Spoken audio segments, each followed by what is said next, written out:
Whatevs. I should be working on my 100th episode.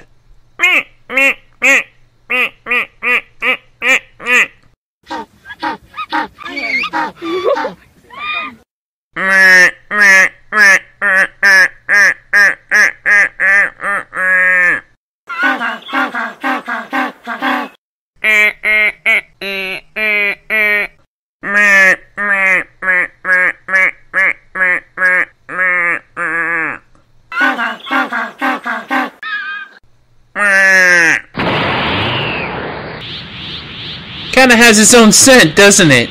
Like beer and squid.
Hiya!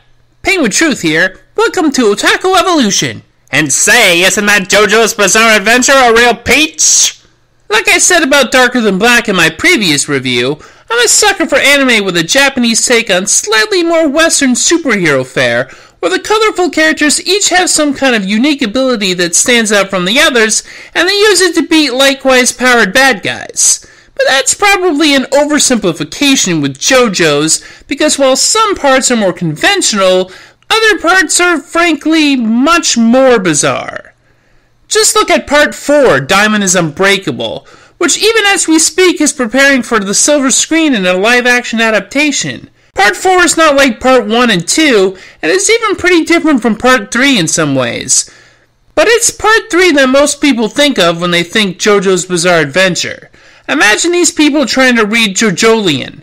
Even Steel Ball Run boggles the mind with how offbeat it is. In comparison, Part 3 almost seems quaintly conventional. And yet the OVA that covers it is still pretty entertaining, even if it is distilled on top of that. Honestly, while I love seeing the different interesting stands, Stardust Crusaders becomes a bit of a boss battle bonanza, so this cuts it down a little bit. Last year I reviewed the episodes that came out in 2000 that started the tale of Jotaro Kujo, a teen boy that's built like a 30-something steroid abuser who possesses the power of, some kind of punching spirit manifestation. He set off with his grandfather Joseph Joestar, the hero of Part 2 and my favorite JoJo, fellow high schooler Kakyoin, sagely Avdol, and vengeance-seeking Polnareff to stop the nefarious Dio. Oddly enough, while that was the beginning portion of the story, it was animated later than the rest of the story from 1993 and the subject of this video. Not sure why they did it that way. This half of the story sees our heroes padding up their ranks with a somewhat unconventional stand user, a dog named Iggy. He's not exactly well disposed to people, and he's kind of a coward, as Jotaro discovers, but he's made use of regardless in the group's 2-episode battle with Indul, user of Geb, a small bit of living water. Unfortunately, Kakyoin is gravely injured in the battle, but JoJo ends up coming out on top anyway.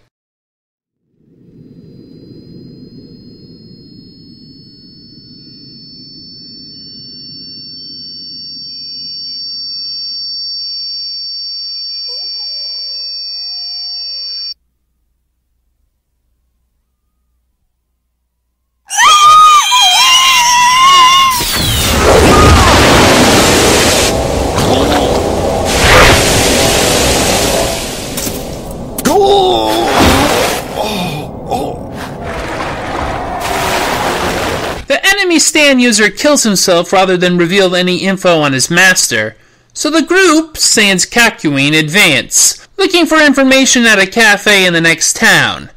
It's here that they encounter one of the most interesting of Dio's minions, the gambling man, Derby. Darby, sir. The name is Darby. Oh, sorry. Darby. He's willing to give up some valuable details on his boss, but only if the group is willing to wager on it. Unfortunately, the stakes are their very souls, which Polnareff learns after challenging him carelessly. The older JoJo looks like he can cheat his way to a win, but Darby's the better cheater. Darby! Oh, right, Darby. Anyway, Joseph's spirit's claimed as well, and now it's down to the last two in the crew. Jotaro is the next to take him on in a game of poker, and things get pretty intense. What are you doing? Star Platinum just broke Darby's finger. Why did you do that? I warned you. I'm not going to overlook any cheating from now on. Cheating? When? I did not see him make any suspicious moves. Look carefully at those cards he's got in his hand. The second card from the top that's hanging is the card he tried to deal to me just now. He pretended to deal the cards in order from the top, but actually intended to deal me the second card, so the card on top would have gone to him, giving him a winning hand of 3 of a kind. You brutal man! You broke my finger! On the contrary, I'm full of mercy. I could have severed your finger. Darby dominates the game and things begin to look dire. But this only makes Jotaro bolder, even wagering his own mother's soul. Playing the psychological game, JoJo eats away at Darby's confidence until there's nothing left, and he's just a heap of a man who admits defeat, causing Joseph and Polnareff's souls to return to them. Unfortunately, being the mess he is, Darby certainly can't pass along any intelligence on Dio. Jotaro, Joseph, Polnareff, and Iggy finally locate Dio's hideout, a giant mansion in Cairo, which is... You're probably thinking if you read the manga or watched the TV show, wait, weren't there more stand users? Well, come on, folks, this is a 6-episode OVA. Do you think they had time for the entirety of Dio's menagerie of misfit minions? Hey, we already had Whole Horse and Doobie. The name is Darby. Right, Darby. So the OVA version skips a few of Dio's lackeys. I guess it screws with the tarot card theme if there are several cards missing, but honestly, I'm not missing them. Let's see, there's the userless stand Anubis who possesses Polnareff, the attractive magnet stand lady with the exploding tits, the stand using Falcon that goes talon to paw with Iggy, that would have been nice to see here, and the video game playing younger brother of Doogie. Darby! And I'll thank you not to make that mistake again, son! Some of those would have been interesting to include, but the story really doesn't lose much with them, except... Wait! Whole Horse returns in the manga! Okay, it's kind of an embarrassing send-off to my favorite of Dio's minions, but that's sort of the whole deal with Whole Horse. He's a lovable screw-up.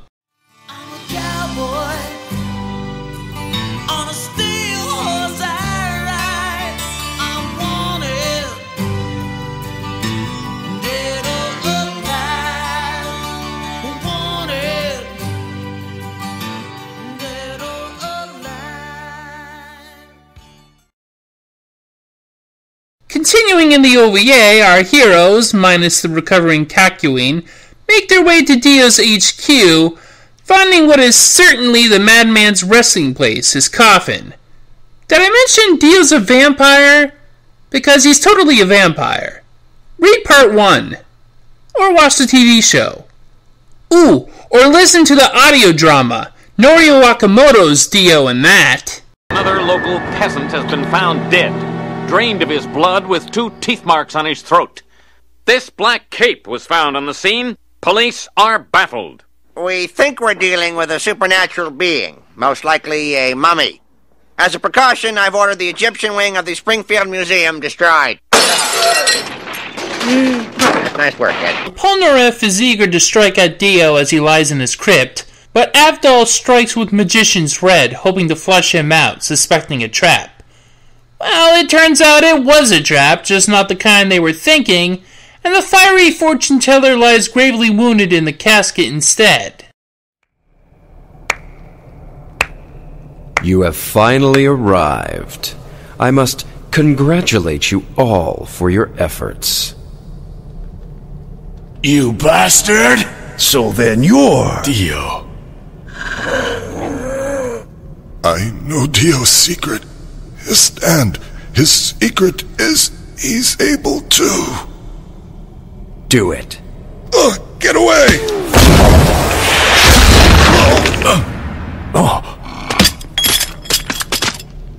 Dio has one last minion to deploy to his aid, the master of a swallowing void, Vanilla Ice.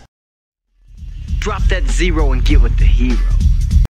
They, changed his name to just Iced in the dub to avoid copyright infringement.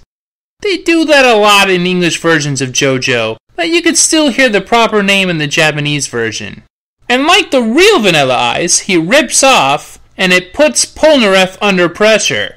But before they get down to the nitty-gritty, Dio has Ice remove his own head as a test of loyalty, only to bring him back as a vampire like him. Wow! That's, I hope he has a good pension. At least some paid vacation. Nowhere sunny, though. Polnareff thinks he can gain the advantage outside in the courtyard, but part of his foot meets the void, and Iced appears disconcertingly mostly devoured by his stand. Our tall-haired swordsman tries to get a glimpse of Iced using water and then striking, but Silver Chariot can't hit him when he's incorporeal. Jotaro doesn't have any luck with Ice's boss, either, getting launched out of the mansion before landing a punch. This makes Joseph, whose stand isn't really much use for combat, very, very nervous. I don't know who's more screwed at this point, the old man or our favorite hot-headed Frenchman. However, before Ice can finish Polnareff off, some unexpected help arrives in the form of the cowardly dog, no, not Courage, with Iggy using the Fool. His target is badly injured, but Polnareff isn't looking all that better. Maybe they should just call it a draw. Settle down, adopt Iggy. It's a lot of money to raise a dog, but they can go halfsies on him. Iggy!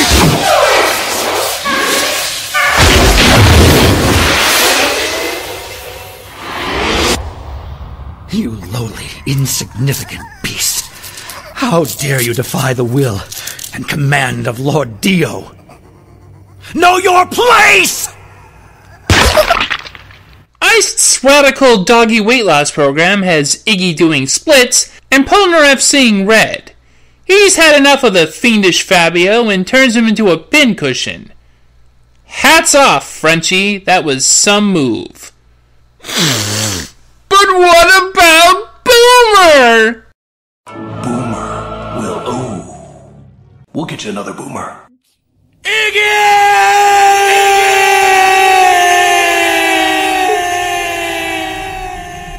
I will remember you. Will you remember me? Don't let your life pass you by.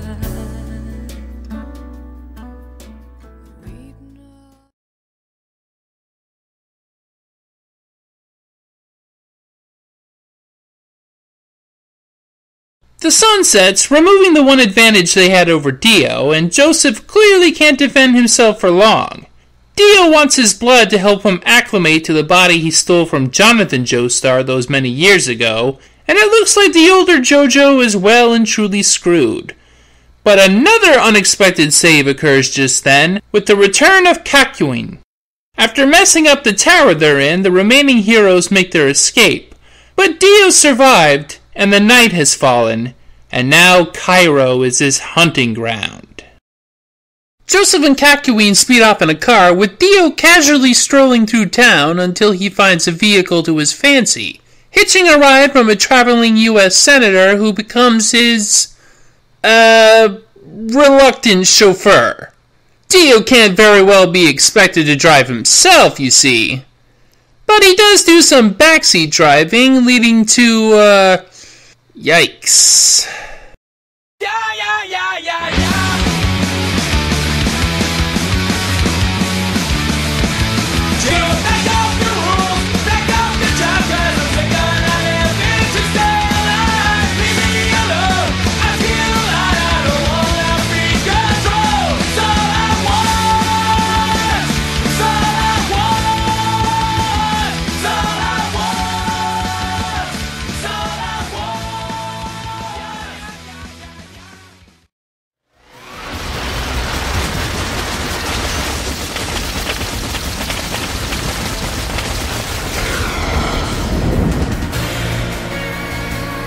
Chase moves to the rooftops of Cairo, with Joseph leading Dio into a trap laid by Kakyoin.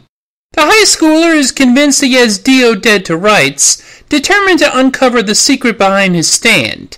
However, it's Dio's stand that extricates him from this trap and spells the end for Kakyoin. Die, Kakyoin!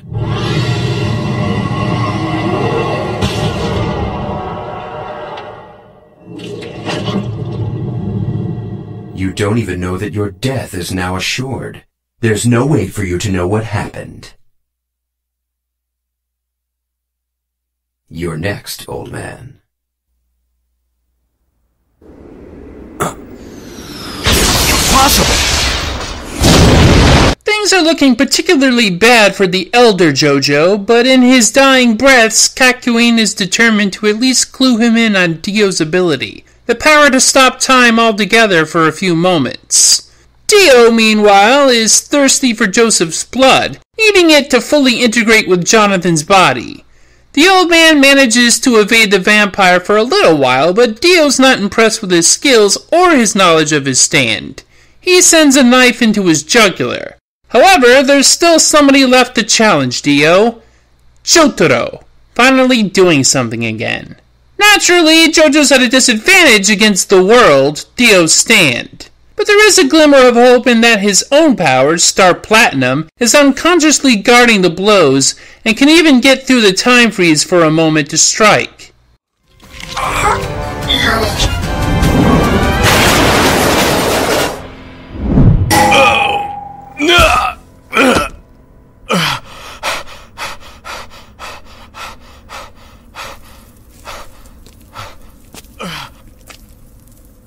Without any conscious effort, Star Platinum has been protecting me all along.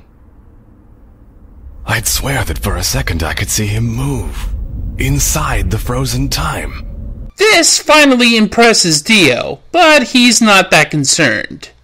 The fight continues with Dio throwing several knives into Jotaro, Jotaro playing dead, Polnareff appearing to team up, Dio getting smashed, Dio taking Joseph's blood to renew himself, JoJo dropping a tower on him, Dio dropping a tanker truck on Jotaro, Jotaro learning how to freeze time with Star Platinum, and then the battle finally reaches its conclusion. There is only one simple ideal. Victory and conquest, that's all. The process and method doesn't really matter! Gotcha! Die!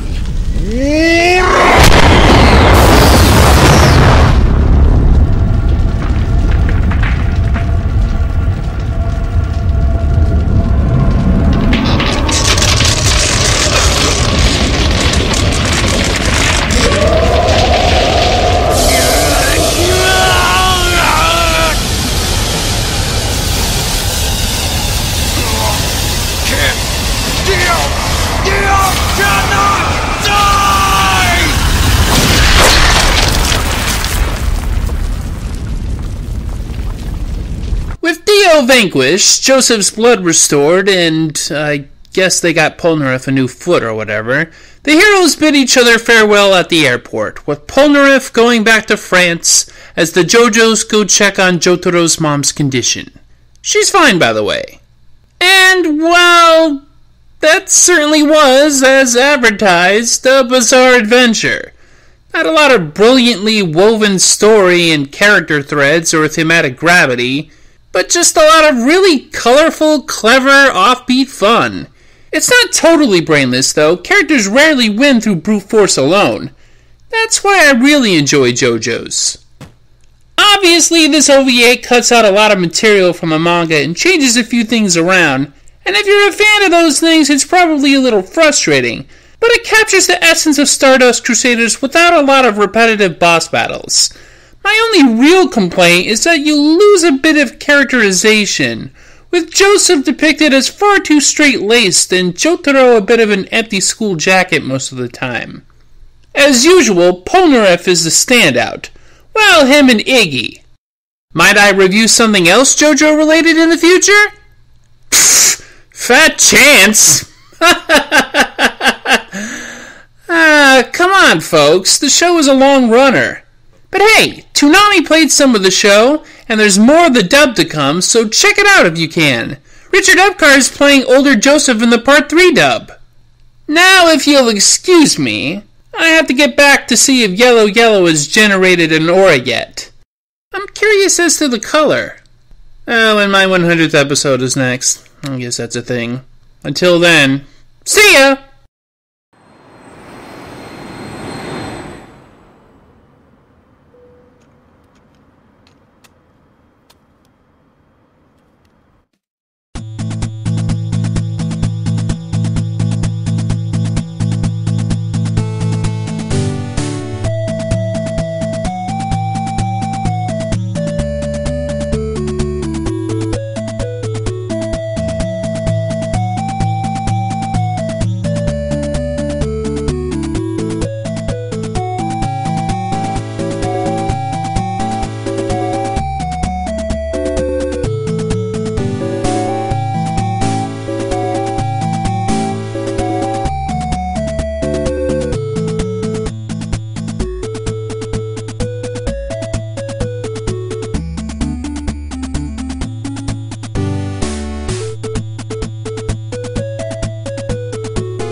The world! 時よ止まり!